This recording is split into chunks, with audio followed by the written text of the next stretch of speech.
Hey guys, मेरा doctor शरण है और आप सबका स्वागत है हमारे इस यूट्यूब चैनल पर जिसका नाम है नीट बडी, जहाँ पे मैं आपको एनसीईआरटी के डायग्राम्स के थ्रू कॉन्सेप्ट्स एक्सप्लेन कर रहा हूँ ताकि अपकमिंग नीट एग्जाम और रिस्पेक्टिव स्कूल एग्जाम से पहले आपके कॉन्सेप्ट्स अच्छे से क्लियर हो जाए और ज़्यादा से ज़्यादा आप स्कोर कर सको। आज इस वीडियो में हम कवर करेंगे all the diagrams of fourth chapter of human physiology unit, that is locomotion and movement. Guys, इस वीडियो के डिस्क्रिप्शन बॉक्स में आपको एक लिंक मिलेगा of the hand written notes that have I prepared specially for you. आप लोग के लिए NCERT based hand written notes हैं, वहाँ पे आपके सारे के सारे कॉन्सेप्ट्स अच्छे से एक्सप्लेन किए मैंने और एक ऑर्गेनाइज्ड पैटर्न में वो नोट्स प्रिपेयर्ड है, तो जाके वो नोट्स ज़रूर डाउनलोड कीजिएगा। They are all free of cost और वो आपकी प्रिपरेशन में will be very very helpful. So without wasting much time, let's get started with the first diagram of this chapter. Now, what is this diagram actually showing? This diagram is actually showing us how skeletal muscle is organized. Now, एक flow chart में आपको थोड़ा सा बता दूं कि skeletal muscle का organisation होता कैसे है, ठीक है। So there is one skeletal muscle that this diagram is showing. अब एक स्केलेटल मसल क्या बहुत सारे मसल बंडल्स के बने होते हैं। किसके बने होते हैं? Muscle bundles. और इन मसल बंडल्स को हम फैसिकल्स भी बोलते हैं, मसल फैसिकल्स और मसल बंडल्स। जब ये बहुत सारे मसल बंडल्स आपस में ऑर्गेनाइज होते हैं तो इनको कवर किसने किया होता है? एक कनेक्टिव टिश्यू ने कवर कर रखा है जिसका नाम है फाशिया, ठीक है। Fascia is what? It is a connective tissue. It is a collagenous connective tissue that is covering the muscle bundles और फैसिकल्स। बहुत सारे मसल बंडल्स है जिसको कवर कर रखा है। अब एक मसल बंडल किस चीज़ का बना है? every single muscle bundle contains muscle fibers, ठीक है। अब जो मसल फाइबर की हम बात करें, muscle fibre is nothing but one cell of the muscle, ठीक है। बेसिकली हम मसल फाइबर बोल रहे हैं लेकिन it is actually a cell of muscle, ठीक है। ये याद रखना है। The smallest unit of skeletal muscle की बात हो रही है यहाँ पे, ठीक है। स्मूथ मसल की नहीं बात कर रहे, स्केलेटल मसल की बात कर रहे हैं। जो सबसे छोटा चीज़ है, जो सबसे छोटा उसका स्ट्रक्चरल यूनिट है स्केलेटल मसल का, दैट इज हमारा muscle fibre which is the muscle cell. अब मसल फाइबर के बारे में आपको कुछ चीज़ें पता होना चाहिए।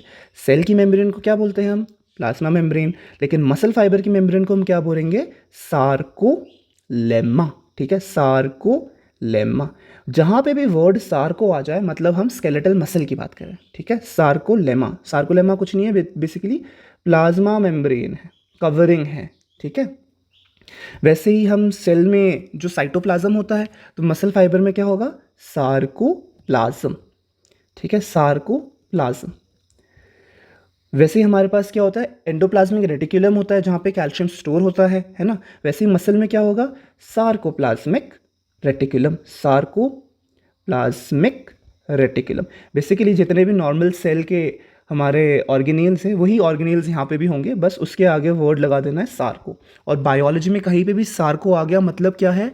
हम कौन से मसल की बात करें? हम स्केलेटल मसल की बात करें, ठीक है। तो ऑर्गेनाइजेशन समझ आया। आपका कोई भी मसल है, एक बड़ा सा मसल, सपोज बाइसेप्स मसल ले लो, है ना। बाइसेप्स मसल जो आपके आर्म में है वो बाइसेप्स मसल है, वो एक स्केलेटल मसल है। अब बाइसेप्स मसल का ऑर्गेनाइजेशन देखोगे तो वो बहुत सारी मसल बंडल्स का बना है और एक मसल बंडल बहुत सारे मसल फाइबर्स का बना है, ठीक है। और मसल फाइबर के अंदर जब आप देखोगे, मसल फाइबर के अंदर आपको कुछ फिलामेंट्स दिखेंगे, ठीक है। इन फिलामेंट्स को हम क्या बोलते हैं? What are these filaments called? These filaments are called myofibrils, myofibrils या फिर मायोफिलामेंट्स, ठीक है। मायोफिलामेंट्स, फिब्रिल्स या myofilaments. What are these myofibrils और myofilaments? These are nothing but protein filaments, ठीक है। These are nothing but protein filaments that are organised और arranged inside muscle fibre, ठीक है। तो मायोफिब्रिल्स, मायोफिलामेंट्स सेल्स नहीं है, ये सेल के अंदर का एक पार्ट है जो कि मसल फाइबर के अंदर प्रेजेंट है, which is the muscle cell. अब ये जो मायोफिब्रिल होता है यही मसल को स्ट्राइएटेड अपीयरेंस देता है, स्ट्राइएटेड अपीयरेंस, ठीक है। अब आपको पता होगा कि मसल 3 टाइप के होते हैं ना। यहाँ पे थोड़ा सा क्लासिफिकेशन आपको अगर मैं बताऊँ तो मसल की क्लासिफिकेशन अगर हम करें तो 3 टाइप के होते हैं। क्या क्या होता है? सबसे अलग तो होता है आपका हार्ट मसल, वो अलग सही है, ठीक है। उसके अलावा हमारे पास होते हैं वॉलंटरी या इनवॉलंटरी मसल, है ना, या फिर इनवॉलंटरी मसल, या फिर अगर आप दूसरे टाइप से क्लासीफाई करना चाहो तो हमारे पास होता है स्ट्राइएटेड एंड दूसरा होता है हमारा स्मूथ मसल्स, है ना। आपको और अलग तरीके से क्लासीफाई करना है तो हमारे पास होता है स्केलेटल। स्केलेटल मतलब जो बोन्स में अटैच्ड है, जो हमें मूवमेंट में मदद करे, स्केलेटल। एंड दूसरा हो जाता है हमारे पास विसरल, विसरल या फिर जो ऑर्गन्स में अटैच्ड है, विसरल टर्म दे दो, या ऑर्गन्स में जो मसल है, ठीक है। तो ऐसे करके हमारे पास 3 टाइप के मसल्स होते हैं, ठीक है। हार्ट मसल अलग होता है क्योंकि फंक्शन वाइज ये इनवॉलंटरी है, लेकिन अपीयरेंस वाइज ये स्ट्राइटेड होता है। अब यहाँ पे हम किस मसल की बात कर रहे हैं, अभी जो मसल ऑर्गेनाइजेशन बता रहा हूँ, यहाँ पे हम स्ट्राइटेड या स्केलेटल या वॉलंटरी मसल की बात कर रहे हैं। तो स्ट्राइटेड अपीयरेंस मतलब क्या होता है कि ये एक मसल फाइबर है, तो बीच में ऐसा डार्क आ जाएगा, फिर लाइट बैंड आएगा, फिर डार्क आएगा, फिर लाइट आएगा, फिर डार्क आएगा, फिर लाइट आएगा, फिर डार्क आएगा, फिर लाइट आएगा। तो ये जो बीच बीच में डार्क और लाइट, डार्क और लाइट, डार्क और लाइट हो रहा है, इसको हम बोलते हैं स्ट्राइटेड अपीयरेंस, ठीक है। तो जो हमारा मायोफिब्रिल है, ये जो आपको अभी मैंने बना के दिखाया, myofibril is nothing but a long protein fibre like this, ठीक है। अब उसमें क्या होगा, बीच बीच में ऐसा डार्क होगा, फिर लाइट होगा, फिर डार्क होगा, फिर लाइट होगा, डार्क लाइट, डार्क लाइट। ये डार्क लाइट होने की वजह से ही हमको स्ट्राइशंस दिखते हैं, ठीक है। अब इसमें जो लाइट है वो किसकी वजह से है, light is because of actin, और जो डार्क है वो किसकी वजह से है, that is because of myosin, ठीक है ना। एक्टिन मायोसिन का नेक्स्ट डायग्राम है, बट यहाँ पे मैंने आपको इसलिए बताया ताकि थोड़ा सा ऑर्गेनाइजेशन समझ आए। तो इस डायग्राम में now let's move back to this diagram and I will mark things and highlight things to you, ताकि डायग्राम से आप जो चीज़ मैंने अभी आपको बताई आप कोरिलेट कर सको, ठीक है। सो डायग्राम में ये जो पूरा डायग्राम है क्या रिप्रेजेंट कर रहा है, एक स्केलेटल मसल रिप्रेजेंट कर रहा है, स्केलेटल मसल रिप्रेजेंट कर रहा है, ठीक है। अब स्केलेटल मसल का मैंने क्या बोला, स्केलेटल मसल को जब हम ऑर्गेनाइज करेंगे तो छोटा छोटा क्या बनेगा, मसल बंडल बनेगा। तो आप देखो यहाँ पे है ना, तो ये एक मसल बंडल है, let me increase the pen का डेप्थ ताकि आपको दिखाई दे, ये एक मसल बंडल है, ठीक है। ये एक मसल बंडल है, ये एक मसल बंडल है, तो ये एक एक क्या है, these are the muscle bundles. So मैंने क्या बताया आपको, जो आपका मसल है वो मसल बंडल्स में ऑर्गेनाइज है, बहुत सारे मसल बंडल, एक बंडल, 2 बंडल, 3 बंडल आपस में मिलकर पूरा का पूरा स्केलेटल मसल बनाने वाले। So these are nothing but muscle bundles, ठीक है। These are nothing but muscle bundles, जो आपको मैंने अभी थोड़ी देर पहले समझाया था। अब मसल बंडल की कवरिंग को मैंने क्या बोला है, फैशिया, है ना। तो जो आपको पिंक कलर से मैंने हाईलाइट करके दिखाया, that is the covering of the muscle bundle, वो क्या है, फाशिया है, फाशिया, फेशिया, जो भी ऐसे भी आप प्रोनाउंस करना चाहो। और एक एक चीज़ मसल बंडल या इसको दूसरा क्या कहते हैं, फेसिकल, एनसीईआरटी में आपका फेसिकल मेंशन है, ठीक है। So fascicle is nothing but a muscle bundle itself. अब मसल बंडल के अंदर मैंने क्या बताया, क्या है, every muscle bundle has a muscle, has multiple muscle fibres. तो ये जो एक एक चीज़ दिख रही है ना, what are these, these are muscle fibres, these are nothing but muscle fibres. अब मसल फाइबर्स मैंने बताया क्या है, मसल फाइबर, मसल फाइबर एक मसल सेल है, तो उसका एक सार्को लेमा होगा। तो अब देखो एक मसल फाइबर इन्होंने बाहर निकाल के दिखाया है, उसकी ये जो कवरिंग है ये क्या है, सार्को लेमा है। What is it, it is sarcolemma. अब सार्कोलेमा को प्रोवाइड करने के लिए ब्लड वेसल्स हैं हमारे पास, न्यूट्रिशन प्रोवाइड करने के लिए, जैसे हर सेल में होता है, कैपिलरीज पहुंच जाती है हर सेल के पास ना, तो न्यूट्रिशन प्रोवाइड करने के लिए, तो ये ब्लड वेसल्स है, ठीक है। और ये सार्कोलेमा है and this is nothing but a muscle fibre. What is it is a muscle fibre, जैसे आपको मैंने दिखाया, ठीक है। सो ये है आपका पूरा का पूरा ऑर्गेनाइजेशन ऑफ स्केलेटल मसल। ये जो फ्लो चार्ट मैंने आपको बताया है, आप साइड में एनसीईआरटी के फ्लो चार्ट बना लीजिए, आपको बिल्कुल आसानी से समझ आ जाएगा। ऑफन कन्फ्यूजन होता है कि मसल फाइबर क्या है, मसल बंडल क्या है, इसमें से सेल कौन सा है, मायोफिब्रिल क्या है, फिर अगर मसल फाइबर एक सेल है तो मायोफिब्रिल क्या है। तो इस मसल फाइबर के अंदर आपको बहुत सारे मायोफिब्रिल्स मिल जाएंगे ऐसे ऐसे पतले पतले, और अगर एक मायोफिब्रिल निकाल के दिखाओगे तो उसमें ऑर्गेनाइजेशन एक्टिन और मायोसिन का दिख जाएगा, ठीक है। So that is your entire skeletal muscle का organisation. Now let's move to the next diagram which is showing the actin and myosin monomers. अब मैंने आपको क्या एक्सप्लेन किया था, मायोफिलामेंट या मायोफिलामेंट का क्या एक्सप्लेन किया था मैंने आपको, कि this is nothing but a muscle, this is nothing but a protein filament, है ना, लंबा सा प्रोटीन फिलामेंट है जिसमें एक्टिन और मायोसिन बीच बीच में आते रहेंगे, ये एक्सप्लेन किया था। So obviously what are actin and myosin, actin and myosin both are basically proteins. तो इनको हम क्या बोलते हैं साथ में, these are the contractile proteins, ठीक है। तो अगर बोला कि कॉन्ट्रैक्टाइल प्रोटीन क्या है तो कंफ्यूज नहीं होना है, कॉन्ट्रैक्टाइल प्रोटीन एक्टिन और मायोसिन को ही बोला जाता है, ठीक है। These are the contractile proteins. Now let's first move to the actin. अब एक्टिन जो होता है ना वो थोड़ा सा कॉम्प्लेक्स होता है कंपेयर टू मायोसिन। जो ऊपर वाला डायग्राम है दिस इज ऑफ एक्टिन, जो नीचे वाला डायग्राम है दिस इज ऑफ मायोसिन, ठीक है। जो एक्टिन है इसमें हमें 3-4 चीज़ें मिलती है। तो सबसे पहले तो हमारे पास होता है ग्लोमेरुलर एक्टिन, ठीक है, या जी एक्टिन बोलते हैं। जी एक्टिन क्या है, जो ये एक गोला दिख रहा है, what is this gola? This is glomerular actin. This is one glomerular actin. This is second. This is third. This is fourth. So these are glomerular actin. अब आप देखोगे ये glomerular actin आपस में जुड़ के एक लंबा सा फिलामेंट बना रहे हैं, है ना? करेक्ट, लंबा सा फिलामेंट बना रहा है। तो इस लंबे से फिलामेंट को हम क्या बोलते हैं? एफ एक्टिन, एफ एक्टिन या फिलामेंटस एक्टिन। अब आप देखोगे एक एक्टिन के लिए एक ये फिलामेंट जा रहा है और एक यहाँ पे दूसरा फिलामेंट भी जा रहा है ना? और ये दोनों फिलामेंट आपस में हेलिकली बाउंड है, ठीक है? F actins are helically wounded. Helically आपने डीएनए वाले चैप्टर में पढ़ोगे, हेलिकली होता क्या है बेसिकली, जब आप कोई भी दो धागा लेके उसको घुमा दोगे साथ में, तो दैट इज हेलिकल वुंडिंग, ठीक है? These are helically wounded to each other. अब एक्टिन, एफ एक्टिन को अलग से एक्टिन नहीं बोलते, ठीक है? जो मैं चीज़ें बता रहा हूँ आपको सबको साथ में एक्टिन बोलते हैं, ठीक है? तो ग्लोमेरुलर एक्टिन ने पहले क्या बनाया? एफ एक्टिन बनाया। अब एफ एक्टिन दो आपस में हेलिकली वाउंड हो गए और उन्होंने ये पूरा का पूरा कॉम्प्लेक्स बनाया है। अब एफ एक्टिन के साथ साथ जो दो फिलामेंट भाग रहे हैं, उसके साथ साथ दो फिलामेंट दूसरी चीज़ के भी भागते हैं। किसके भागते हैं? ट्रोपोमायोसिन के, ठीक है? What is this? Tropomyosin. Basically यहाँ पे तीन चीज़ें हैं। तीन चीज़ें क्या क्या है? ट्रोपोमायोसिन है, ये जो आपका एफ एक्टिन के फिलामेंट्स हेलिकली वुंडेड है, और उसके साथ ट्रोपोनिन है, ठीक है? ट्रोपोनिन, ये तीनों आपस में मिलकर आपका एक्टिन बनाते हैं, ठीक है? That is what this complex structure, जब सब आपस में जुड़ जाते हैं उसको हम एक्टिन बोलते हैं। तीनों को अलग अलग काम है, तीनों का अलग अलग फंक्शन है। ट्रोपोनिन का फंक्शन क्या है? ट्रोपोनिन का फंक्शन है ये कवर करके रखता है, it covers the active binding site, ठीक है? कवर्स व्हाट, यहाँ पे ये कवर कर रखा है। ट्रोपोमायोसिन में क्या होता है? बाइंडिंग साइट होता है जहाँ पे मायोसिन आके बाइंड करता है। वर्ड से पता चल रहा है ना, मायोसिन टर्म ट्रोपोमायोसिन में आ रखा है, मतलब इसमें देयर आर साइट्स, जैसे ये साइट है, ये एक साइट है, let me change the colour, ये एक साइट है, ये एक साइट है, ये एक साइट है। इन साइट्स में आके क्या करेगा? मायोसिन बाइंड करेगा कॉन्ट्रैक्शन के टाइम में, जो कि मैं आपको आगे अच्छे से एक्सप्लेन भी करूंगा। बट अभी के लिए इतना समझो कि ट्रोपोमायोसिन में ये साइट्स है जहाँ पे मायोसिन का हेड आके जुड़ेगा। अब इस ट्रोपोमायोसिन की इनएक्टिव साइट्स को ट्रोपोनिन ने कवर कर रखा है, ठीक है? और एक्टिन फाइबर्स, एक्टिन जो फिलामेंट है वो क्या कर रहा है? बेसिकली एक स्ट्रक्चरल सपोर्ट प्रोवाइड कर रहा है मसल को, ठीक है? सो तीनों का अपना अपना काम है और तीनों को आपस में मिला के हम बोलते हैं एक्टिन, ठीक है? So that is the structure of actin contractile protein. Now let's move on to the myosin.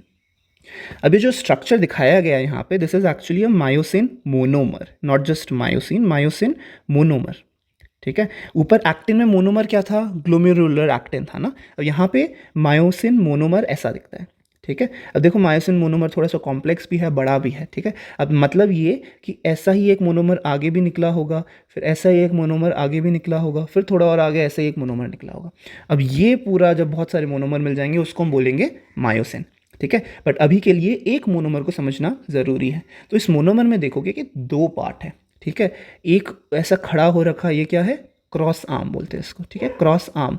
क्यों बोलते हैं क्रॉस आर्म? क्योंकि ये वाला पार्ट जाके हमारा ट्रोपोमायोसिन के साथ जुड़ने वाला है at the time of contraction, ठीक है? इसको बोलते हैं हम क्रॉस आर्म। इसका दूसरा नाम क्या है? इसी क्रॉस आर्म का दूसरा नाम है हमारा HMM। क्या होता है HMM? It is nothing but heavy meromyosin, ठीक है? Heavy meromyosin. What is meromyosin by the way? Meromyosin is the monomer of myosin. तो ये मायोसिन मोनोमर बोला ना, वो क्या है? मेरोमायोसिन है। जैसे यहाँ पे जी एक्टिन बोला था, या वैसे यहाँ पे मेरोमायोसिन, ठीक है? तो heavy meromyosin HMM is the cross arm. उसके अलावा हमारे पास एक टेल पार्ट होता है। टेल पार्ट को क्या बोलते हैं? LMM। LMM क्या है? लाइट मेरोमायोसिन, ठीक है? लाइट मेरोमायोसिन। क्रॉस आर्म को हमने क्या बोला? हेवी मेरोमायोसिन। तो क्रॉस आर्म के पास दो पार्ट है, एक तो हमारा हेड है, दूसरा हमारा शॉर्ट नेक है, ठीक है? शॉर्ट नेक, शॉर्ट नेक। तो बेसिकली आप छोटा सा, ये वाला पार्ट हमारा नेक का है और ये जो ऊपर वाला पार्ट है ये हमारा क्या है? हेड का पार्ट है, ठीक है? अब हेड में भी अगर आप देखोगे कि कुछ स्ट्रक्चर्स यहाँ पे बना रखे हैं मैंने, क्या है ये बेसिकली कुछ नहीं है। एक तो हमारा होता है एक्टिन बाइंडिंग साइट, जो ऊपर होता है, जिसको मैंने रेड से गोला कर रखा है, that is nothing but actin binding site. Actin binding site. अब मैंने क्या बताया था ऊपर, यहाँ पे मैंने बताया था ना ट्रोपोमायोसिन के वो पार्ट्स है जहाँ पे मायोसिन आके जुड़ जाता है, तो ये एक्टिन बाइंडिंग साइट वही पार्ट है जहाँ पे ट्रोपोमायोसिन के साथ ये जाके जुड़ जाएगा। अब ये जो बाइंडिंग होता है ये एक एक्टिव प्रोसेस होता है, मतलब उसमें एनर्जी चाहिए। तो एनर्जी कहाँ से आएगी, एनर्जी आएगी हमारे एटीपी से। तो एटीपी यूज़ करने के लिए हमें एक एंजाइम चाहिए, क्या होता है, एटीपेज एंजाइम। तो एटीपेज एंजाइम कहाँ पे प्रेजेंट है, ये जो मैं ग्रीन कलर से मार्क कर रहा हूँ, यहाँ पे एटीपेज एंजाइम प्रेजेंट है। और इस साइट को हम क्या बोलते हैं, ATP binding site. Obviously ATP bind करेगा तभी तो हम यूज़ करेंगे ना, जब तक एटीपी बाइंड नहीं करेगा तब तक आप एटीपी को यूज़ कैसे करोगे एनर्जी रिलीज करने के लिए, करेक्ट। नाउ रिमेंबर, जो कॉन्ट्रैक्शन है उसमें हम एटीपी बाइंडिंग साइट यूज़ करके एटीपी यूज़ कर रहे, जो रिलैक्सेशन होता है उसमें कभी भी हम एटीपी यूज़ नहीं करते, वो मैं आपको आगे फिर से एक्सप्लेन करूंगा, ठीक है। So this is the entire myosin and actin. ये हमारा मायोसिन का मोनोमर दिखा दिया हमने, ये हमने पूरा का पूरा एक्टिन दिखा दिया आपको। एक्टिन का मोनोमर क्या है, जी ग्लोबुलर एक्टिन, ठीक है। ग्लोबुलर एक्टिन आपस में मिलकर एफेक्टिन बना रहे हैं जो कि हेलिकली वुंडेड है, ठीक है। So that is the entire diagram of actin and myosin. Now let's move on to the next diagram. This diagram needs a little more explanation and this is I think one of the most important diagram to understand because आपको अक्सर confusion होगा कि I band क्या है, A band क्या है, Z line क्या है, M line क्या है ना। So मैंने आपको क्या explain किया था, मैंने आपको explain किया था myofilament के बारे में in the first diagram और बताया था ऐसा dark और light alternating उसमें striations present है, ठीक है, डार्क एंड लाइट। और वहीं पे बताया था जो लाइट है वो किसकी वजह से है, वो एक्टिन की वजह से है, और जो डार्क है वो किसकी वजह से है, वो मायोसिन की वजह से है, ठीक है। तो अब ये जो आपको डायग्राम दिख रहा है, this is nothing but that one myofilament, ठीक है, सॉरी मायोफिलामेंट। वन मायोफिलामेंट मतलब यहाँ पे आपको थोड़े से एक्टिन दिख जाएंगे और आपको साथ में मायोसिन भी दिख जाएंगे, ठीक है। So this is one myofilament जिसको हमने जूम इन करके एक्टिन मायोसिन दिख जाए इसलिए दिखा रखा है, ठीक है। अब एक्टिन के बारे में जो चीज़ें आपको पता होनी चाहिए, actin is actually the light band, जैसा मैंने डायग्राम में हाईलाइट करके दिखाया है, ठीक है। लाइट बैंड मतलब वो डार्क नहीं है, तो मायोसिन क्या है, डार्क बैंड है, ठीक है। एक्टिन को हम आई बैंड बोलते हैं, ठीक है। तो सार्कोमियर जब बताऊंगा मैं आपको तो उसमें आई बैंड ए बैंड बताएंगे तो आपको समझ आएगा अभी कि क्या है वो। और मायोसिन को हम ए बैंड बोलते हैं, ठीक है। आई क्यों बोलते हैं, क्योंकि ये आइसोट्रॉपिक बैंड है, ठीक है, आइसोट्रॉपिक बैंड है, वहाँ से आई नाम आया है। देखो अक्सर लोगों को कन्फ्यूजन क्या होता है कि ए बैंड, ए मतलब एक्टिन, नहीं, ए मतलब एनाइसोट्रोपिक, एनाइसोट्रोपिक बैंड, ठीक है। Now actin is firmly attached to a line which is Z line and myosin is firmly attached to line called as M line, ठीक है। जेड लाइन वो line है जहाँ पे एक्टिन अटैच्ड है और एम लाइन वो लाइन है जहाँ पे मायोसिन अटैच्ड है, ठीक है। तो इस डायग्राम में आ जाओ, इस डायग्राम में अगर आपको दिखाएं तो मैंने क्या बोला, ये क्या है, ये हमारा एक्टिन है, करेक्ट। और बीच में क्या है हमारा, this is our myosin, correct. अब मैंने क्या बोला, मायोसिन कहाँ पे अटैच्ड है, मायोसिन एम लाइन पे अटैच्ड है। तो यहाँ सेंटर पे एक लाइन आएगा जिसको हम बोलेंगे क्या, एम लाइन, जो इस डायग्राम में दिखाया नहीं है आप एनसीईआरटी में मेंशन कर लीजिएगा, this is your M line. अब वैसे ही एन आइसोट्रोपिक बैंड या एक्टिन कहाँ पे अटैच्ड है, जेड लाइन पे। तो ये जो दिखाया है मोटा सा, that is nothing but your Z line, ठीक है। अब जेड लाइन क्या बताया, Z line is the present in the centre of actin या I band. Centre of I band क्या हो जाएगा, ये वाला part, correct, this part is the centre. तो ये पार्ट क्या हो जाएगा हमारा आई बैंड, ठीक है।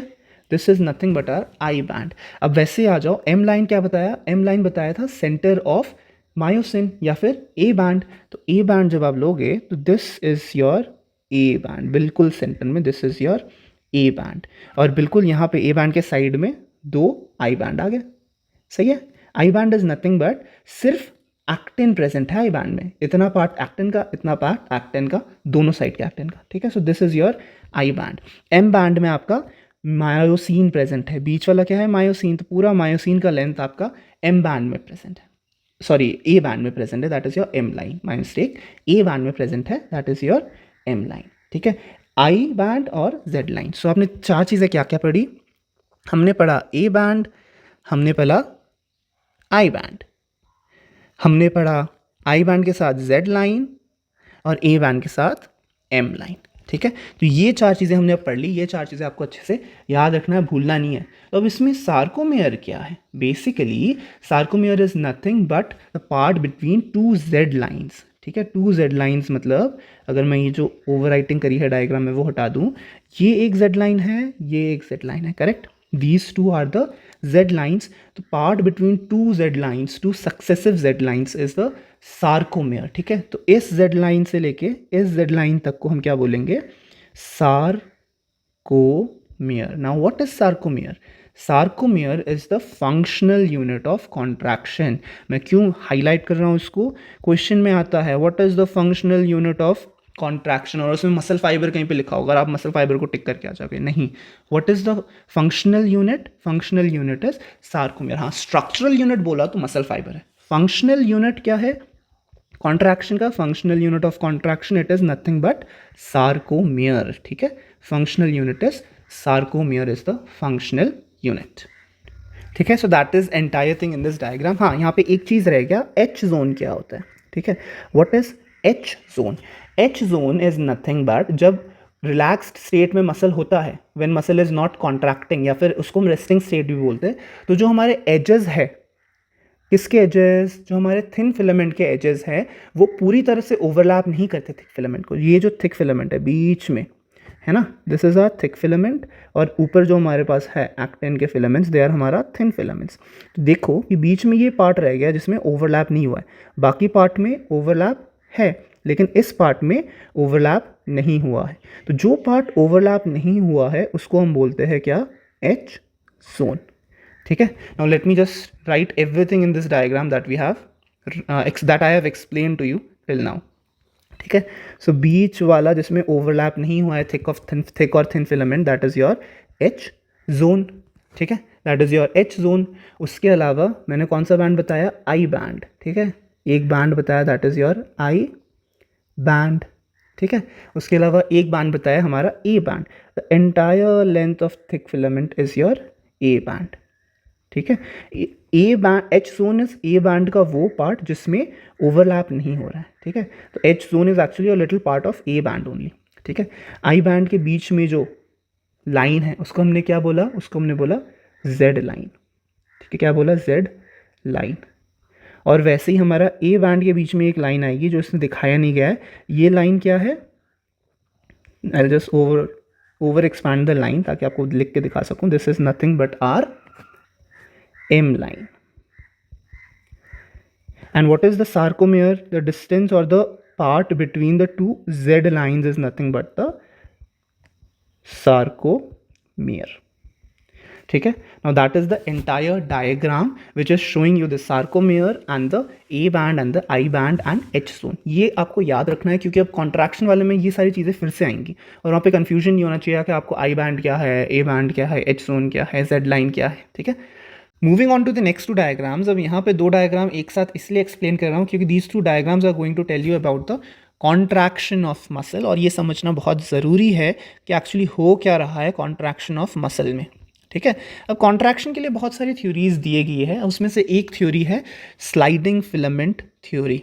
ठीक है, स्लाइडिंग फिलामेंट थ्योरी। अब नाम से पता चल रहा है हम क्या बोल रहे हैं? स्लाइडिंग फिलामेंट, मतलब एक फिलामेंट दूसरे के ऊपर स्लाइड कर रहा है। कौन कौन से फिलामेंट है हमारे पास? हमारे पास एक थिक है और हमारे पास एक थिन फिलामेंट है। स्लाइडिंग फिलामेंट थ्योरी ये बोलता है कि जो थिन फिलामेंट है that is going to slide over the thick filament. मतलब ये कि जो आपका थिक फिलामेंट है वो एक जगह रुका रहेगा, ठीक है, और थिन फिलामेंट उसके ऊपर स्लाइड करता रहेगा, कभी कॉन्ट्रैक्ट करेगा, कभी रिलैक्स करेगा, कभी आगे जाएगा, कभी पीछे जाएगा। सो स्लाइडिंग फिलामेंट थ्योरी बोल इसलिए रहे स्लाइडिंग क्योंकि thin filament is sliding over thick filament. दोनों एक दूसरे के ऊपर स्लाइड नहीं कर रहे, thick is constant, thin is sliding over the thick filament. अब मसल कॉन्ट्रैक्शन स्टार्ट कहाँ से होता है? मसल कॉन्ट्रैक्शन हमारा स्टार्ट होता है एक मोटर सिग्नल से। ठीक है, मोटर सिग्नल, और मोटर सिग्नल आता कहाँ से है? From motor neuron. ठीक है, ये फ्लो चार्ट बना के आप याद रख लेना जैसे मैं यहाँ पे बताने वाला हूँ आपको। Motor signal comes from motor neuron. So basically एक मोटर न्यूरॉन होगा, वो सिग्नल लेके आएगा और वो सिग्नल रिलीज कर देगा। कहाँ पे? एक साइनैप्स होगा या न्यूरोमस्कुलर जंक्शन होगा। ठीक है, न्यूरोमस्कुलर जंक्शन कहते हैं। ठीक है। तो जैसे साइनाप्स क्या होता है, synapse is connection between two neurons, correct. तो वैसे ही एक न्यूरोमस्कुलर जंक्शन होता है, connection between neuro means nerve, muscular मतलब muscle, connection between nerve and muscle. So basically synapse में क्या होता है, जैसे आपको मैं आगे वाले चैप्टर में पढ़ाऊंगा, और अगर आप पढ़ चुके हो साइनाप्स क्या होता है, तो ह्यूमंस में केमिकल साइनाप्स होता है जो कि एक केमिकल रिलीज करता है जिसको हम न्यूरो बोलते हैं। तो न्यूरो न्यूरोमस्कुलर जंक्शन में क्या है, एसिटाइल कोलिन, याद रखना, ठीक है। What is the neuromuscular junction का transmitter, acetylcholine. So basically एक नर्व आ रहा है, ये अपना नर्व एंड से, एक्सॉन एंड से एसिटाइल कोलिन रिलीज करेगा, ठीक है। अब यहाँ पे हमारे पास एक मसल का बंडल है और ये जाके हमारा मसल फाइबर पे एक्ट करेगा। Muscle fibre is the unit of muscle bundle, ठीक है। अब मसल फाइबर के पास मैंने आपको फर्स्ट डायग्राम में बताया था, जो आउटर लेयर होती है उसको क्या बोलते हैं हम, सार्कोलेमा, ठीक है। सार्कोलेमा बोलते हैं जो आउटर मोस्ट लेयर होती है ना। तो जो एसिटाइल कोलिन रिलीज हुआ है ये जाके सार्कोलेमा पे एक्ट करेगा, ठीक है। This acetyl choline will go and act on this sarcolemma. तो जब वो सार्कोलेमा में एक्ट करेगा तो सार्कोलेमा में एक एक्शन पोटेंशियल जनरेट होगा, ठीक है। एक्शन पोटेंशियल जनरेट होगा। तो जब एक्शन पोटेंशियल जनरेट होगा, ये एक्शन पोटेंशियल क्या करेगा, जाके सार्कोप्लाज्मिक रेटिकुलम पे एक्ट करेगा। Sarcoplasmic reticulum, again first diagram से याद रखो, अगर आपको याद नहीं आ रहा तो फर्स्ट डायग्राम जाके फिर से देखो, क्या है सार्कोलेमा, क्या है सार्कोप्लाज्मिक रेटिकुलम, ठीक है। तो जो एक्शन पोटेंशियल जनरेट हुआ वो किस में काम करेगा, सार्कोप्लाज्मिक रेटिकुलम में काम करेगा। सार्कोप्लाज्मिक रेटिकुलम में काम करेगा तो sarcoplasmic reticulum is store house of what, it is store house of calcium ions. तो जब सार्कोप्लाज्मिक रेटिकुलम में वो एक्शन पोटेंशियल काम करेगा तो कैल्शियम आयंस आपके रिलीज हो जाएंगे। कैल्शियम आयन जब रिलीज होंगे, कैल्शियम आयन कहाँ पे रिलीज होंगे, कैल्शियम आयन रिलीज होंगे कहाँ पे, साइटोप्लाज्म क्या बोला था, सार्कोप्लाज्म। तो ये कहाँ पे रिलीज होगा, सार्कोप्लाज्म में। अब मैंने क्या बताया था, जो मसल फाइबर है उसमें हमारे पास ये फिलामेंट्स प्रेजेंट है ना, मसल फाइबर के अंदर। तो फिलामेंट्स कहाँ पे प्रेजेंट है, बेसिकली आपके सार्कोप्लाज्म में प्रेजेंट है, करेक्ट। ये है आपका फिलामेंट और ये है पूरा आपका मसल फाइबर, है ना। तो मसल फाइबर की सराउंडिंग में अंदर क्या प्रेजेंट है, ये सार्कोप्लाज्म प्रेजेंट है। सार्कोप्लाज्म में क्या हो गया, पूरा कैल्शियम आ गया, पूरा कैल्शियम आ गया। तो ये कैल्शियम किस पे एक्ट करेगा, मसल के फिलामेंट पे। फिलामेंट में किस पार्ट में एक्ट करेगा, फिलामेंट में वो जाके एक्ट करेगा ट्रोपोनिन सब यूनिट में। इन द प्रीवियस डायग्राम मैंने बताया था एक्टिन के 3 पार्ट्स हैं, ट्रोपोनिन, ट्रोपोमायोसिन और अपना फिलामेंटस एक्टिन। तो मैंने क्या बताया था, जो आपका ट्रोपोनिन है वो बाइंड किसके साथ कर रखा है उसने, एक्टिव साइट ऑफ ट्रोपोमायोसिन। तो जैसे अब कैल्शियम आएगा, कैल्शियम आके ट्रोपोनिन पे एक्ट करेगा। तो इसी डायग्राम में अगर आपको मैं जूम इन करके दिखाऊं तो यहाँ कहीं पे ट्रोपोनिन ऐसे 3 सब यूनिट लोकेटेड होगा। अब इस 3 सब यूनिट में कैल्शियम आ जाएगा, ठीक है। कैल्शियम आयन आएगा, कैल्शियम आयन आके इस पे एक्ट करेगा। तो जैसे ही इस पे एक्ट करेगा ये ट्रोपोनिन सब यूनिट हट जाएगा। तो जैसे ही ट्रोपोनिन सब यूनिट हट जाएगा तो जो हमारा एक्टिव साइट है that is now free. Where is this active site present, active site is present in tropomyosin, ठीक है। ट्रोपोमायोसिन में वो एक्टिव साइट प्रेजेंट है ना, और ट्रोपोमायोसिन का एक्टिव साइट इज फ्री, ठीक है। तो ये पूरा का पूरा जो स्लाइडिंग फिलामेंट थ्योरी है वो स्टार्ट होने के लिए पहले ये सारी चीज़ें होनी चाहिए, ठीक है। अगर इसमें कहीं पे भी दिक्कत आएगा, मोटर सिग्नल नहीं आया, एसिटाइल कोलिन नहीं प्रेजेंट है, सार्कोलेमा की कोई दिक्कत है, कैल्शियम नहीं प्रेजेंट है, तो इन सब कहीं पे भी कोई भी दिक्कत आएगा तो हमारा मसल कॉन्ट्रैक्शन नहीं हो पाएगा, ठीक है। Now let's move to what is going to happen once this tropomyosin का active site is free.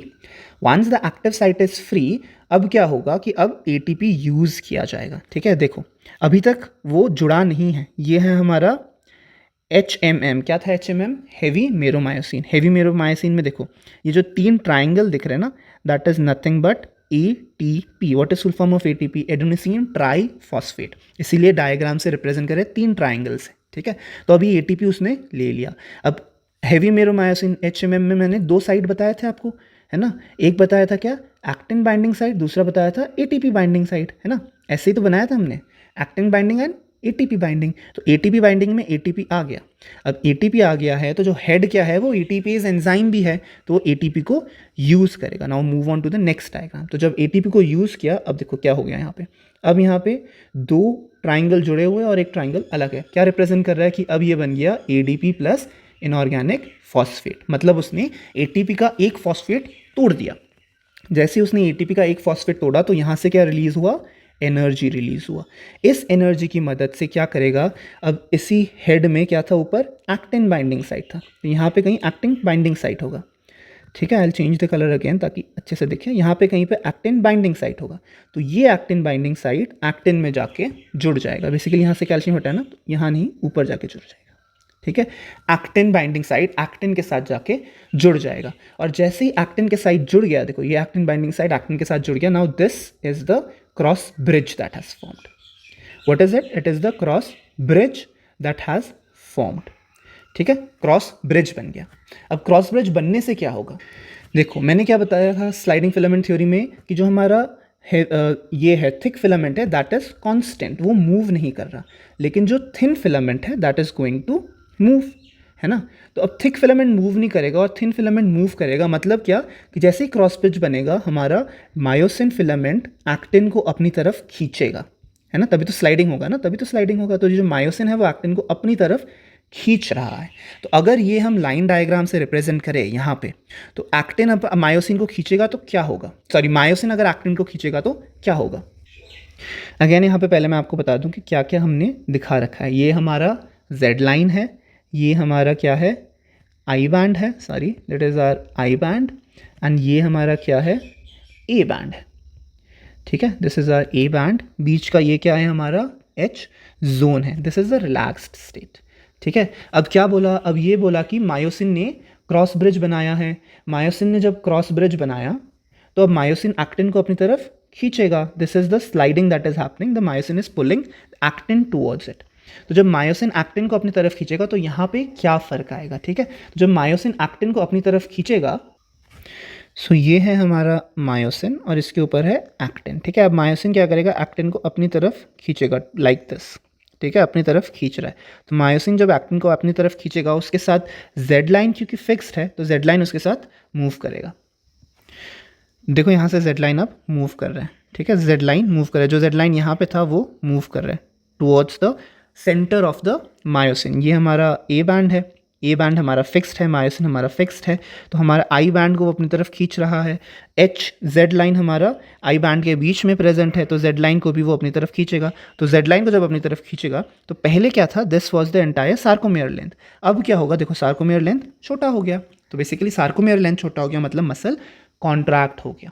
ठीक है, तो जो चीज़ आपको याद रखना है यहाँ पे वो ये है कि कॉन्ट्रैक्शन के टाइम में जो हमारा आई बैंड ऐसे बना था, जो आई बैंड यहाँ पे बना हुआ है आई बैंड, उसका लेंथ विल गेट रिड्यूस्ड। ठीक है, लेकिन जो ए बैंड है, ठीक है, ए बैंड है जो बीच का, ये जो ए बैंड है उसका लेंथ विल रिमेन कांस्टेंट, या फिर it will retain its length. जैसे स्लाइडिंग फिलामेंट थ्योरी में बताया गया था, क्या बताया गया था कि थिक फिलामेंट वैसे ही रहेगा और थिन फिलामेंट स्लाइड करेगा। तो थिक फिलामेंट ए बैंड वैसा ही है, थिन फिलामेंट आई बैंड उसके ऊपर स्लाइड कर रहा है। ठीक है, सो ये चीज़ आपको याद रखना है कि बेसिकली हो क्या रहा है, sarcomere length is reduced, sarcomere length is reduced. ठीक है, सो ये इस लाइन डायग्राम से समझना ज़रूरी है स्लाइडिंग फिलामेंट थ्योरी में क्या बताया जा रहा है और मसल कॉन्ट्रैक्शन हो कैसे रहा है। इसीलिए सार्कोमेयर को हमने क्या बोला, it is the functional unit of muscle contraction. ठीक है, functional unit of muscle contraction. अब देखो जब ये स्लाइडिंग हुआ, स्लाइडिंग में एटीपी यूज़ हो गया, एडीपी और इनऑर्गेनिक फॉस्फेट था तो उसको रिलीज़ कर दिया। ठीक है, बाहर छोड़ दिया, लेकिन सार्कोप्लाज्मा में अभी भी कैल्शियम प्रेजेंट है। ठीक है, ये कैल्शियम अभी भी यहीं पे है, तो जब कैल्शियम अभी भी यहीं पे प्रेजेंट है तो अब वो कैल्शियम वापस यूज़ होगा और जो एटीपी नया ज्वाइंट हो जाएगा। जब नया एटीपी आएगा तो फिर ये साइकिल वापस रिपीट होगा और कॉन्ट्रैक्शन होता रहेगा, क्रॉस ब्रिज फॉर्मेशन होता रहेगा और कॉन्ट्रैक्शन बनता रहेगा। उसके साथ साथ हमारा सार्कोमेयर कॉन्ट्रैक्ट करता रहेगा। अब ये कब तक होगा सार्कोमेयर कॉन्ट्रैक्शन? सार्कोमेयर कॉन्ट्रैक्शन तब तक होगा जब तक ये जो कैल्शियम आया था ना, इस कैल्शियम को हम वापस अंदर नहीं डाल देते। किसके अंदर नहीं डाल देते? हम सार्कोप्लाज्मिक रेटिकुलम के अंदर वापस कैल्शियम नहीं डाल देते। जैसे हम कैल्शियम वापस सार्कोप्लाज्मिक रेटिकुलम के अंदर डाल देंगे तो क्या होगा, तो कैल्शियम जो सार्कोप्लाज्मिक रेटिकुलम के अंदर चला गया तो यहाँ से कैल्शियम गायब हो जाएगा। कहाँ से? ट्रोपोनिन के साथ जाके बाइंड किया था ना कैल्शियम ने, तो कैल्शियम अब ट्रोपोनिन के साथ बाइंड जो किया था वो ब्रेक हो जाएगा क्योंकि कैल्शियम चला गया। तो ट्रोपोनिन जाके ट्रोपोमायोसिन को वापस कवर कर देगा। जैसे ही कवर करेगा तो जो प्रॉपर एक्टिन बाइंडिंग साइट है उसको एक्टिन बाइंड करने के लिए कुछ मिलेगा नहीं। तो जब एक्टिन बाइंडिंग साइट को एक्टिन बाइंड करने के लिए नहीं मिलेगा तो हमारा स्लाइडिंग फिलामेंट थ्योरी वहीं पे रुक जाएगा, और जैसे स्लाइडिंग फिलामेंट थ्योरी वहीं पे रुक जाएगा तो रिलैक्सेशन हमारा शुरू हो जाएगा। सो रिमेंबर, एक कॉन्ट्रैक्शन के बाद तुरंत रिलैक्सेशन नहीं हो रहा है। रिलैक्सेशन कब होगा? रिलैक्सेशन तब होगा जब हमारा कैल्शियम हमारे पूरे के पूरे सीन से चला जाएगा, मतलब जब हमारा calcium is pumped back to sarcoplasmic reticulum. जब तक कैल्शियम प्रेजेंट है साइकिल चलता रहेगा, मतलब क्रॉस ब्रिज बनेगा। This is our cross bridge that has formed. Cross bridge बनने के बाद जो हमारा स्लाइडिंग हो रहा है, क्रॉस ब्रिज यहाँ पे बन गया, this is the cross bridge, ठीक है, और यहाँ पे क्रॉस ब्रिज की स्लाइडिंग हो रही है, BRIDG, क्रॉस ब्रिज की स्लाइडिंग हो रही है, ठीक है। तो जब तक ये हमारा कैल्शियम प्रेजेंट है, क्रॉस ब्रिज बनना, स्लाइडिंग होना और ब्रेकेज ऑफ क्रॉस ब्रिज होता रहेगा, ठीक है, और फिर वापस एक नया क्रॉस ब्रिज बनेगा, ठीक है। तो ये साइकिल चलता रहेगा और यहाँ पे मसल कॉन्ट्रैक्ट होता रहेगा। अगेन रिमेंबर, मसल कॉन्ट्रैक्शन में हो क्या रहा है, अब ये मत बोलना कि बीच का जेड लाइन क्यों नहीं छोटा हो रहा। बीच का जेड लाइन हमने रेफरेंस ले रखा है ना, आपको समझना है, इसीलिए बीच का जेड लाइन रेफरेंस ले रखा है। अगर बीच का जेड लाइन भी नहीं रेफरेंस लेंगे तो आपको पता नहीं चलेगा ना, अगर दोनों मूव करा देंगे तो, इसीलिए यहाँ पे कांस्टेंट दिखाया गया है। लेकिन एक्चुअली में बीच का जेड लाइन, साइड का जेड लाइन, इस साइड का जेड लाइन, सारे के सारे जेड लाइन मूव करेंगे आई बैंड के साथ, और आई बैंड की लेंथ रिड्यूस हो जाएगी, ए बैंड वैसे ही रहेगा, ठीक है। So that is the entire contraction sliding filament theory जो बताई गई है वो यही है, और यही आपका सबसे इंपॉर्टेंट कॉन्सेप्ट है इस चैप्टर में जो आपको समझना है, ठीक है। So with that, we finish with the muscular part of the chapter, and now the bones and the skeletal part of the chapter starts. Now इस part में आपको ज़्यादातर याद ही रखना है कि कौन सी बोन कहाँ पे है और क्या नंबर है बोन का, ठीक है, वही याद रखना है। उसके अलावा यहाँ इसके डायग्राम से ज़्यादा कुछ एक्सप्लेनेशन नहीं है। So will finish it of fast. जो हमारा एंटायर ह्यूमन बॉडी में बोन्स है उसको हम दो पार्ट में डिवाइड करेंगे, दो पार्ट्स में इसको हम डिवाइड करेंगे। क्या क्या, किस किस पार्ट में डिवाइड करेंगे? सबसे पहले हम डिवाइड करेंगे एक्सियल स्केलेटन, फिर हम डिवाइड करेंगे अपेंडिकुलर स्केलेटन, ठीक है। एक्सियल स्केलेटन बेसिकली क्या क्या आता है उसमें, लिम्स के अलावा बाकी सारी चीज़ें आपके एक्सियल स्केलेटन में आती है। तो स्कल आ जाएगा, वर्टेब्रल कॉलम आ जाएगा, है ना, वर्टेब्रल कॉलम आ जाएगा इसमें, उसके बाद आपका स्टर्नम आ जाएगा, रिब्स आ जाएगा, all these are part of our axial skeleton. Total कितने हैं एक्सियल स्केलेटन में बोन्स? 80 bones in total. ये याद रखना क्योंकि तो पूछते हैं total bones in axial skeleton, total bones in appendicular skeleton, total bones in limbs, girdles, ये सब पूछते हैं, ठीक है। तो अपेंडिकुलर स्केलेटन में टोटल बोन्स कितने होंगे? 126। ऑब्वियसली सम टोटल हमें 206 करना है ना, टोटल 206 बोन्स आर देयर। तो अपेंडिकुलर स्केलेटन में क्या आएंगे? Limbs and their girdles. What is girdles? Girdles are nothing but bone के वो, मतलब बेसिकली वो बोन्स हैं जो हमारी लिम्स को एक्सियल स्केलेटन के साथ जोड़ने में मदद करते हैं। तो वो हमारी क्या हो जाएंगी? गर्डल हो जाएंगी, और वो किस में आते हैं? वो अपेंडिकुलर स्केलेटन में आते हैं, ठीक है। Now let's first start with the skull that is shown in this diagram. तो स्कल में हमारे पास कौन कौन सी बोन्स होती हैं, कैसी कैसी बोन्स होती हैं? तो स्कल में याद रखना क्रेनियल बोन्स होंगी, ठीक है, और उसके साथ फेशियल बोन्स होंगी। तो क्रेनियल बोन्स कितनी होती है? 8 होती है। फेशियल बोन्स कितनी होती है? 14 होती है। स्कल में टोटल बोन्स कितनी होती है? 22 होती है। नाउ यहीं पे कुछ इंपॉर्टेंट बोन्स आपको स्कल के मैं दिखा दूंगा ताकि आपको ईजिली याद रखने में आसानी हो। तो सबसे पहले जो बीच में बोन दिखता है ये क्या है? हमारा स्कल की बात कर रहे हैं, जो हमारा क्रेनियम बना रहे हैं, ठीक है। ये क्या है? हमारा पेराइटल बोन है, ठीक है। This is our parietal bone. सामने की तरफ क्या है? फ्रंट में है, तो ये क्या है? हमारा फ्रंटल बोन, ठीक है, it is our frontal bone. पीछे की तरफ क्या है? हमारा ऑसिपिटल लोब होता है ब्रेन का, तो ये हमारा है क्या? ऑसिपिटल बोन, ऑसिपिटल बोन, ठीक है। और साइड में कानों के ऊपर क्या, कौन सा बोन होता है हमारे पास? Temporal bone. Which bone is it? Temporal bone. उसके अलावा अगर आपको और डिटेल में जाना है तो कौन सा बोन है ये? दिस, बिल्कुल जो हमारा ऑर्बिट के साइड में है, that is your sphenoid bone. Interesting thing of sphenoid bone, sphenoid bone बाहर से उतना बड़ा नहीं दिखता, लेकिन अंदर से स्फिनोइड बोन के विंग्स निकले होते हैं जो ब्रेन को लिए क्रेनियम में डिविजन करते हैं, ठीक है। तो sphenoid bone is bigger from inside than outside, ठीक है। उसके बाद बिल्कुल ऑर्बिट बनाता हुआ बोन है ये, कौन सा बोन है? This is the zygomatic bone, ठीक है, it is the zygomatic bone.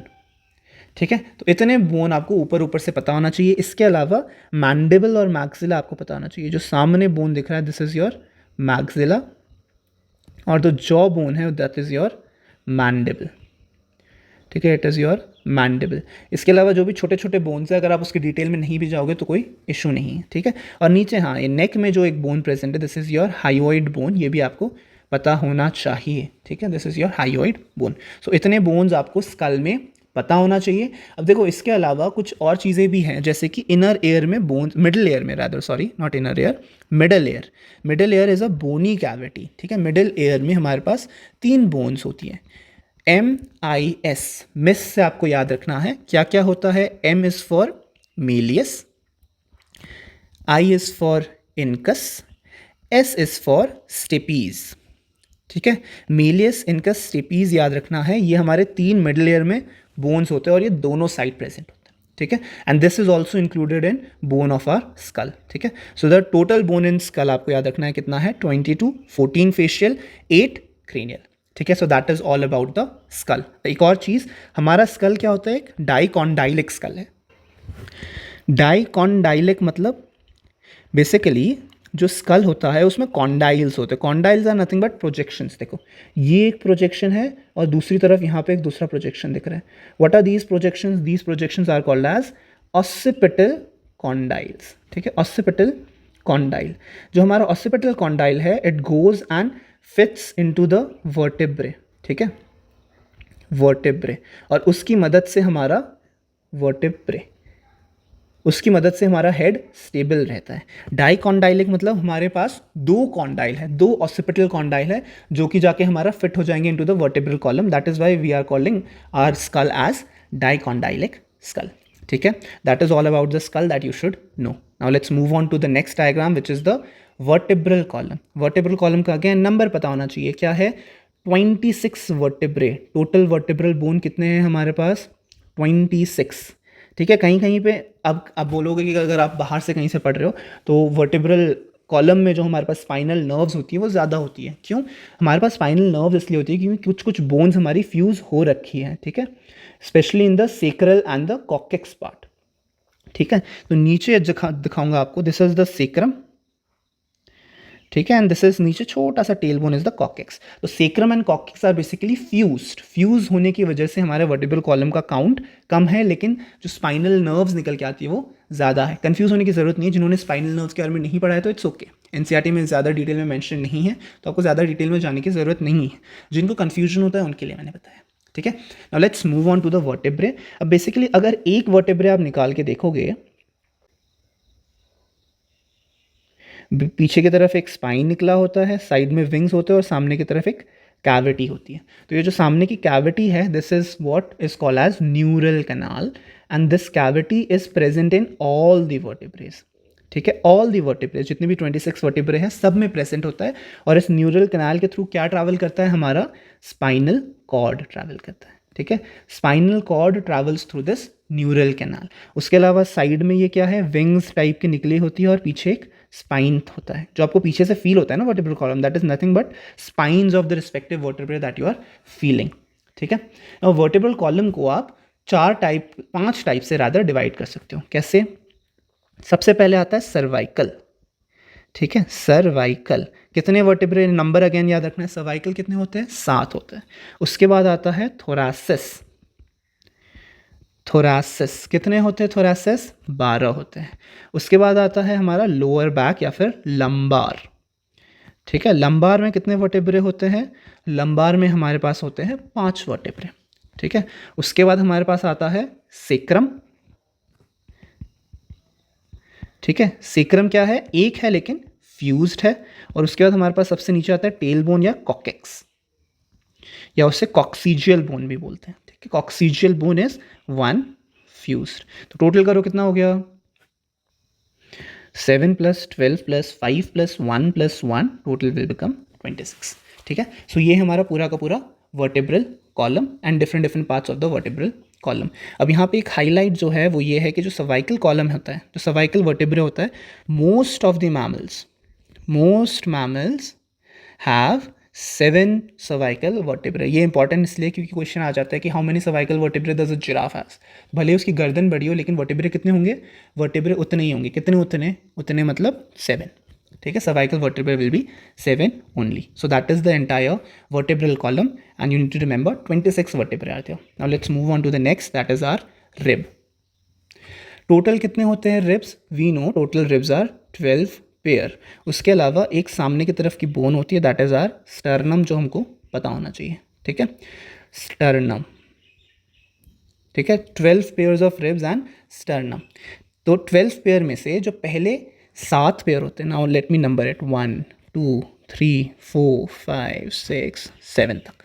ठीक है, तो फर्स्ट 7 वर्टेब्रे क्या होते हैं, these are the true ribs.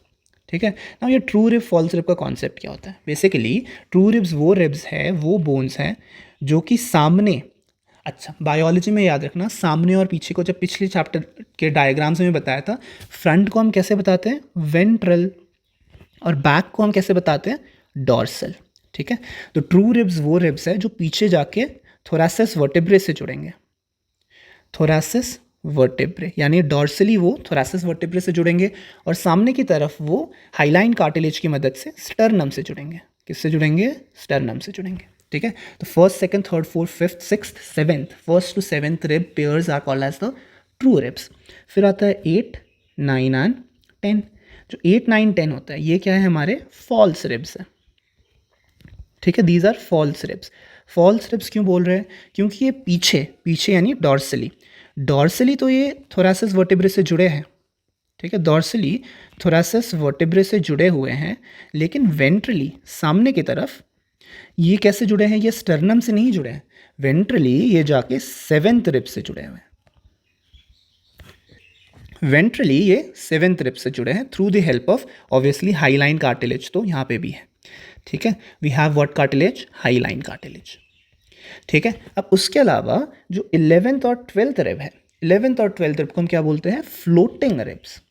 ठीक है, what do we call, floating ribs. क्यों फ्लोटिंग रिब्स, क्योंकि वेंट्रली यानी कि सामने की तरफ ये किसी से नहीं जुड़े, और डॉर्सली पीछे की तरफ ये वर्टेब्रल कॉलम से जुड़े हुए हैं।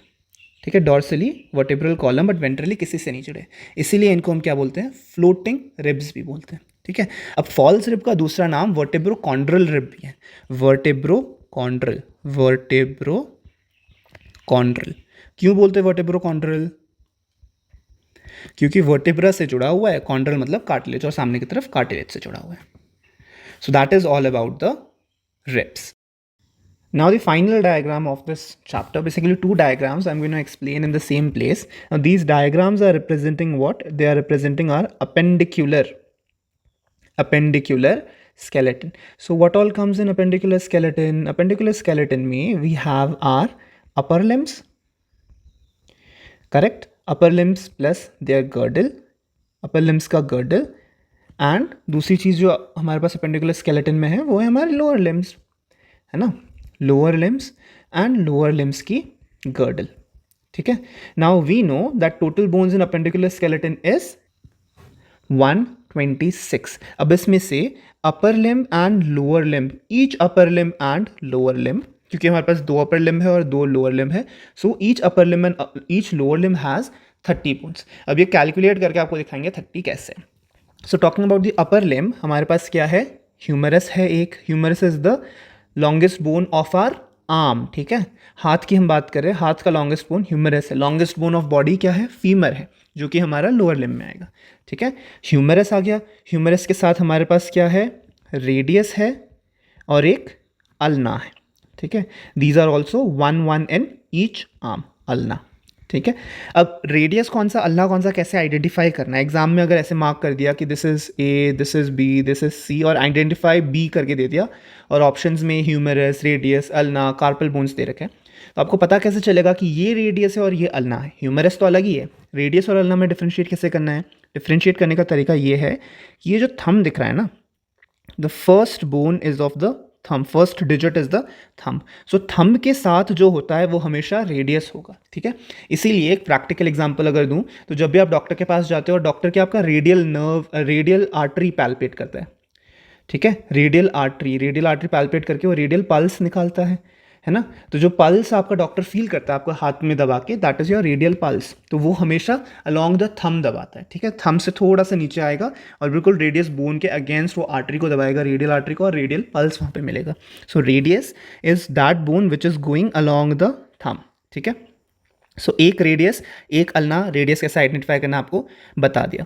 अब आ जाओ हमारे रिस्ट बोन्स पर। तो हमारे पास क्या है रिस्ट बोन्स के नाम पे? वी हैव कार्पल्स, ठीक है। How many carpals do we have? We have 8 carpals, ठीक है। अब कार्पल्स के ठीक आगे क्या है हमारे पास? मेटाकार्पल्स, ठीक है।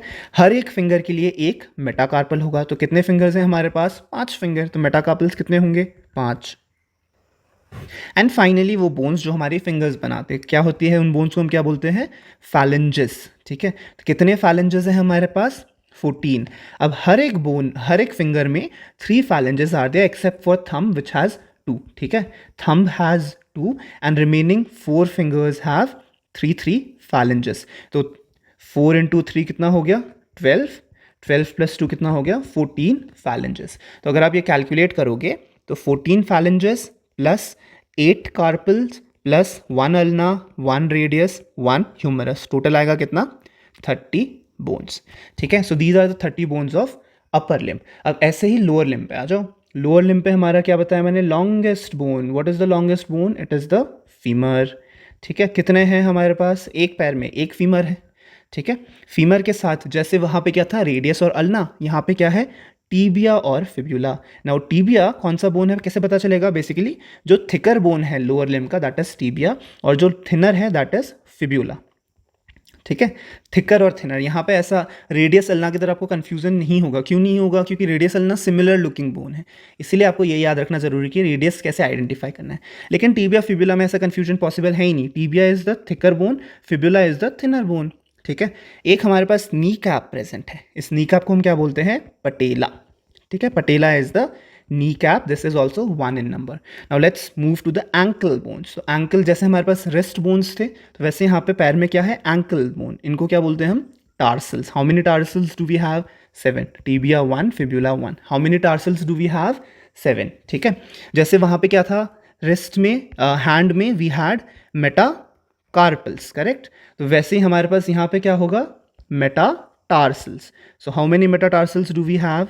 5 मेटाटार्सल्स, ठीक है। We have 5 metatarsals. अब वहाँ पे कितने फेलेंजेस थे? 14। यहाँ पे कितने फेलेंजेस होंगे? 14, ठीक है। 14 फैलेंजेस यहाँ पे भी है, वहाँ पे भी 14 फैलेंजेस थे। बस फ़र्क इतना है कि वहाँ पे कार्पल बोन 8 थे, यहाँ पे कार्पल बोन 7 हो गए, यहाँ पे 7 है। और बिल्कुल वहाँ पे 8 कार्पल बोन थे तो 30 बन रहा था, यहाँ पे 7 कार्पल बोन के साथ 30 कैसे बनेगा? क्योंकि एक पटेला आ गया।